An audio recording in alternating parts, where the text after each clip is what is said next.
विद्या को भी भगवान का भजन मानना चाहिए। तो जिस समय हम खाली हैं उस समय गेम न खेल करके, मोबाइल के सीरियल न देख करके हम उस समय नाम जप करें, और जिस समय हमारे पढ़ाई का समय है उस समय मन लगाकर हम पढ़ाई पढ़ें, क्योंकि पढ़ाई भी भगवान की आराधना है। मान लो आप पढ़कर एक अच्छे डॉक्टर हुए, एक अच्छे मास्टर हुए, आप वकील हुए, या जो भी अच्छे बनेंगे तो हमारे भारत की समाज की बढ़िया सेवा करेंगे, क्योंकि धार्मिक पुरुष हैं। धार्मिक पुरुष से अधर्म की प्रवृत्ति नहीं होती। तो इसलिए नाम जप और विद्या अध्ययन दोनों भगवान का भजन है, ऐसा मानना चाहिए। ऐसा नहीं कि नाम जपते हैं तो हमें संसार में अरुचि हो जाती है, और संसार में रुचि करते हैं तो भगवान में अरुचि हो जाती है। ऐसा दोनों को हमें बैलेंस बना के चलना है, और संसार के कार्य को भी भगवान का कार्य मानना है। तो विद्या अध्ययन भी भगवान का कार्य है, और नाम जप करना। तो जब तुम्हारे अध्ययन का समय है उस समय आप एकाग्र मन से अध्ययन करो, और जब खाली समय है तो राधा राधा नाम जप करो, वाणी जी का पाठ कर लो, एक अध्याय गीता का पाठ कर लो, भागवत का पाठ कर लो। ये तुम्हारी आध्यात्मिक और आधुनिक दोनों पढ़ाई आपको बहुत ऊंचाई पर पहुंचा देंगी। ऐसा नहीं सोचा जाता कि हमारे विद्या अध्ययन में बाधा पड़ जाएगी, ऐसा नहीं है। तनिष जी छत्तीसगढ़ से। महर्षि, आज के इस युग में जहां हर तरफ तनाव, मोह, माया और विचलता है, एक सामान्य व्यक्ति कैसे निरंतर भगवान का स्मरण करते सांसारिक कर्तव्य निभा सकता है? भगवान के नाम में इतनी सामर्थ्य है कि एक 5 वर्ष का बालक प्रहलाद एक महातपस्वी, महाबलवान त्रिभुवनपति हिरण्यकश्यप के द्वारा विघ्न उपस्थित करने पर किसी भी विघ्न से पराजित नहीं हुआ। 5 वर्ष के प्रहलाद जी, और त्रिभुवनपति विघ्न डाल रहा है, आग में जला रहा है, विष पिला रहा है, हर तरह से मारने की कोशिश कर रहा है, लेकिन उस बालक के अंदर कोई भय नहीं, कोई पीड़ा नहीं, और किसी भी तरह की कोई विक्षेप वृत्ति नहीं। क्यों? क्योंकि भगवान का नाम जप चल रहा है। अगर नाम जप हम जबरदस्ती चलाएं तो धीरे धीरे सब विघ्न नष्ट हो जाएंगे और नाम स्वाभाविक चलने लगेगा। नाम मंगल भवन है, नाम महासुखमय है, नाम समस्त शुभ अशुभ विनायकों को परास्त करने की सामर्थ्य रखता है।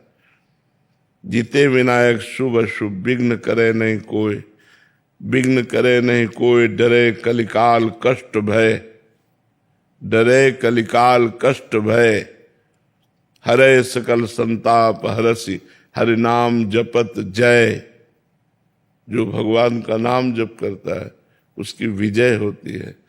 कलयुग अपने पूरे सेवकों के साथ डरता है।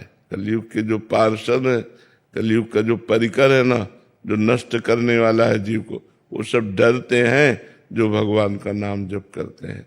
तो नाम जप करो, नाम जप में बड़ी सामर्थ्य है। समस्त विकार द्वंद्व इनसे हम जीत जाएंगे यदि नाम जप है। नाम जप नहीं है तो फिर कोई बचाने वाला नहीं। प्रवाह चल रहा है, इसी प्रवाह में भोग विलासिता, व्यसन, व्यभिचार, नाना प्रकार की कुवासनाएं वो हमें घसीटे लिए जा रहे हैं। सब आज वो गया, कल वो गया, सब ऐसे लेते चले जा रहे हैं। अधिक मात्रा में हमारे दिमाग का जितना प्रयोग है वो भोगों की तरफ जा रहा है, वासना की तरफ जा रहा है। उपासना या अध्यात्म की तरफ या धर्म की तरफ तो कोई बिरला ही सत्संग के प्रभाव से ले जाए, नहीं तो हमारा प्रवाह जा रहा है गलत दिशा में। इसलिए नाम जप करो, सत्संग करो, शास्त्रों का स्वाध्याय करो, पवित्र भोजन करो, तब आपका जीवन उन्नतिमय होगा। ललित कुमार जी दिल्ली से।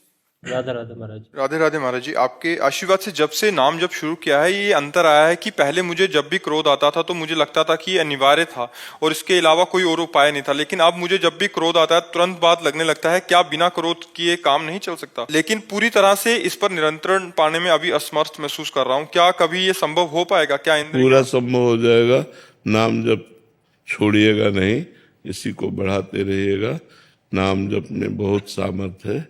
विवेक पूर्वक हम उस बात को बड़ी नम्रता से भी कह सकते हैं, जिसको हम सामने वाला क्रोध से कह रहा है, हम बड़ी नम्रता से कह सकते हैं, मुस्कुरा के कह सकते हैं, और वो क्रोधित होता रहे और मुस्कुराहट से अपनी बात कह के चल दिए। जहां क्रोध की ज्यादा संभावना हो वहां टिकना नहीं चाहिए। ज्यादा देर टिकने पर हो सकता है हमारा संयम बिगड़ जाए, इसलिए अपनी बात कहे और चल दे, फिर देखे, बाद में देखा जाएगा। क्योंकि उस समय तत्काल में उत्तर प्रत्युत्तर यदि होने लगा तो फिर उपजे क्रोध ज्ञानी के ही है। मतलब अपने लोग तो अज्ञानी जीव हैं, बड़े बड़े ज्ञानियों के भी हृदय में क्रोध का प्रादुर्भाव हो जाएगा। उत्तर प्रत्युत्तर दिए, जहां बात पे बात हुई तो फिर क्रोध आ जाए। हमें चाहिए अपनी बात कह के चल देना। हम क्रोध से यदि बचना है तो हमको अपनी बात कह देना, हट जाना है। क्योंकि अगर वो फिर दोबारा कहेगा, हम फिर बात बोलेंगे, तो फिर क्रोध आ जाएगा, फिर संयम टूट जाएगा। नाम जप और बढ़ाते रहिए और संयम से कीजिए। बड़ी कृपा है जो आप काम क्रोध आदि को संयम में लेना चाहते हैं, बड़ी भगवान की कृपा है। पवन जी छत्तीसगढ़ से। राधे राधे। राधे राधे महाराज जी। महाराज जी, अच्छे इंसान को हमेशा बुराइयों का सामना क्यों करना पड़ता है? अच्छे इंसान को हमेशा बुराइयों का सामना करना पड़े ऐसा तो नहीं है, लेकिन बुराइयों का सामना करना पड़ता है क्योंकि बुराइयों का ही बाहुल्य है। बाहुल्य अच्छाइयों का नहीं होता। अच्छे आदमी अंगुलियों में गिने जा सकते, बुरे आदमियों की भीड़ मिलेगी। पार्टी में पेन कापी लेके बैठो, कितने लोग शराब नहीं पिएंगे? पार्टी हो रही हो कहीं तो पूरी पार्टी में ऐसा नहीं कि एक दो तो निकलेंगे ही जो शराब नहीं पिएंगे। 100-200 नहीं निकलेंगे, 100-200 पार्टी वाले होंगे, एक दो निकलेंगे जो जाएंगे लेकिन पिएंगे नहीं, मांस नहीं खाएंगे, और तो वो विरोध सहेंगे।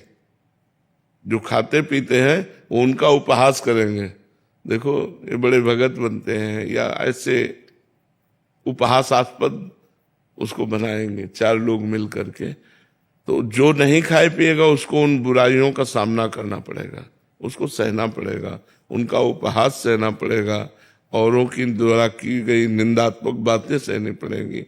अच्छा आदमी बहुत कम है, हीरे की असली दुकान बहुत कम है, नकली बहुत ज्यादा होंगी। आभूषणों की नकली दुकानें, नकली जो आभूषण बिकते हैं उनकी बहुत दुकानें हैं, लेकिन असली आभूषणों की दुकानें तो बहुत कम होंगी। नकली खरीदने वालों में भीड़ लगी रहेगी, असली वालों में कोई 1-2 ऐसे जाएगा, क्योंकि लाखों करोड़ों में उनकी बात होती है और ये 100-200 हजार की बात होती है। जो कई करोड़ का हार बनेगा, ठीक वैसे ही नकली हार सैकड़ों में, हजारों में ले लीजिए, 10,000 5,000 में मिल जाएगा, जो करोड़ों का मिलता है। तो अच्छाई और बुराई, असली और नकली, इनमें बड़ा भेद है। तो अच्छाई को लोग कम पसंद करते हैं, बुराई को ज्यादा पसंद करने वाले लोग हैं। तो जब अच्छाई पे आप चलोगे तो जो बुराई को पसंद करते हैं वो आपका विरोध करेंगे, बेमतलब वो आपके पीछे पड़े रहेंगे, वो आपको अपना बनाना चाहेंगे। पर आपको चाहिए अपनी अच्छाई के मार्ग पर चलें, डट के चलें, सबसे हट के चलें, और जो बुराई हमको सहनी पड़े वो हम सह जाएं, लेकिन अपनी अच्छाई को न छोड़े, अपने धर्म को न छोड़े। ज्योति बहल जी। राधे राधे महाराज जी। महाराज जी, शिव जी के नाम में मेरा बहुत प्रेम है और मैं आपके एकांतिक वार्तालाप रोज देखती हूँ और सुनती हूँ। प्रतिदिन ऐसा करने से और मन में आपको अपना गुरु मानने से राधा नाम में मेरी रुचि दिन प्रतिदिन बढ़ती जा रही है। मेरी जिज्ञासा है कि क्या ये झुकाव शिव कृपा का फल है या फिर बार बार आपके सत्संग का? शिव कृपा का फल है, शिव कृपा का फल है। भगवान शंकर जब कृपा करते हैं तो प्रभु में, प्रियाजू में प्रेम होता है। जा पर कृपा न करें पुरारी, सो न पाओ मुनि भगति हमारी। भगवान शंकर जिस पर कृपा नहीं करते उसे भगवान श्री हरि की विशुद्ध भक्ति प्राप्त नहीं होती। इसलिए ऐसा मानो कि भगवान शंकर की कृपा से ही राधा नाम में, हरि नाम में, कृष्ण नाम में, राम नाम में ये प्रीति होती है। प्रशांत पारिक जी, राजस्थान से। राधेश्याम गुरु। राधे राधे महाराज जी गुरु अपने सभी शिष्यों के साथ समान आचरण करते हैं, लेकिन कभी कभी मन में ये प्रश्न उठता है कि जो शिष्य गुरु से दूर रहकर उनके समान पता- आचरण नहीं करते, पक्षपात रखते हैं। जैसे 4 बच्चे हैं और उनमें से एक बच्चा केवल गुरु की आज्ञा का पालन करता है, गुरु के अधीन है, गुरु की सेवा में रहता है, और 3 हैं कि वो अपने मन के अनुसार जो गुरु की बात अच्छी लगी वो स्वीकार किया, नहीं ऐसे चल रहे। तो गुरु जब प्यार करेगा तो चारों को बराबर दिखाई देगा, लेकिन अंदर का जो प्यार होगा वो उसमें ज्यादा होगा, उसमें पक्षपात होगा, उसमें पक्षपात हो। आपसे गलती पड़ेगी तो आपको उपदेश करके डांट देंगे, और उससे गलती पड़ेगी तो आगे हो जाएंगे, उसको पीछे करके स्वयं आगे हो जाएंगे कि दास की गलती स्वामी की गलती मानी जाती है, आप मुझे क्षमा कीजिए या दंड दीजिए, सेवक से जो गलती हुई वो मेरे से ही गलती हुई। ये पक्षपात ऐसा भगवान में भी देखा गया। भगवान को समदर्शी कहा गया है, लेकिन भक्तों के पक्षपाती कहा गया है। समदर्शी तो है ही, लेकिन वो लोक दृष्टि में, प्रेम दृष्टि में पक्षपाती हो जाते हैं, अपने भक्त का पक्ष स्वीकार कर लेते हैं। जय अग बध्यो व्याध जिमि बाली, सोई सुकंठ पुनि कीन कुचाली, सोई करतूति विभीषण केरी, सपने हो राम न तिनतन हेरी, जन अवगुण प्रभु मान न काऊ, दीन बंधु अति मृदुल स्वभाव। वही प्रभु इष्ट है, वही प्रभु गुरु है, तो वैसे गुरु में स्वभाव। अश्विनी शर्मा जी। राधे राधे महाराज जी बिजनेस और व्यक्तिगत जीवन में धोखा और तिरस्कार मिलने पर क्रोध आता है, पर कंट्रोल भी हो जाता है, पर इसे मैं शून्य पे कैसे ला सकता हूँ? नाम जब चल रहा है और बढ़ाते रहिए, इसी से यही औषधि है। एक नाम जप ही एक औषधि है जो बड़े से बड़े क्रोध और छल कपट प्रहार इन सब से हमको बचा करके सुरक्षित रखता है। आपका जो बुरा करे उसका भी भला करने की इच्छा उत्पन्न कर देता है नाम जप।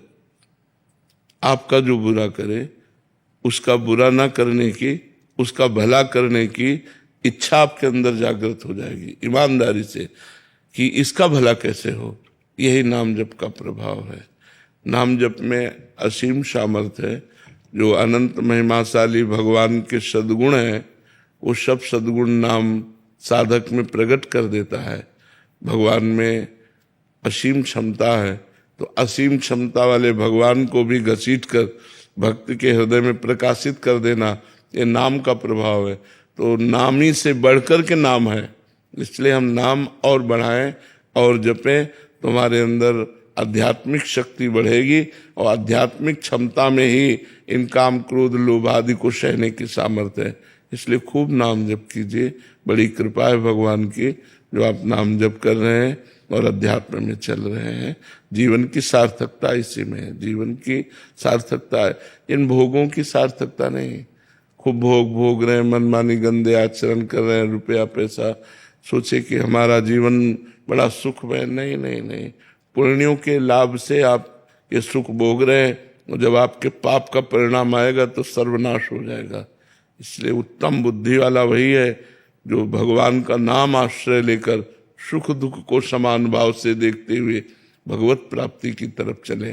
काम क्रोध आदि दोषों को अपने कब्जे में करते हुए भगवान की तरफ चले, उनके कब्जे में ना हो जाए।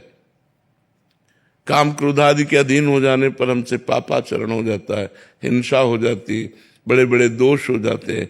इसलिए उत्तम बुद्धिमान वही है जो भगवान का नाम का आश्रय लेकर इन विकारों को अपने अंदर ही अंदर सहन कर जाए, उनको अंदर ही अंदर नष्ट कर दे, वो विकार अपना प्रभाव न दिखा पावे।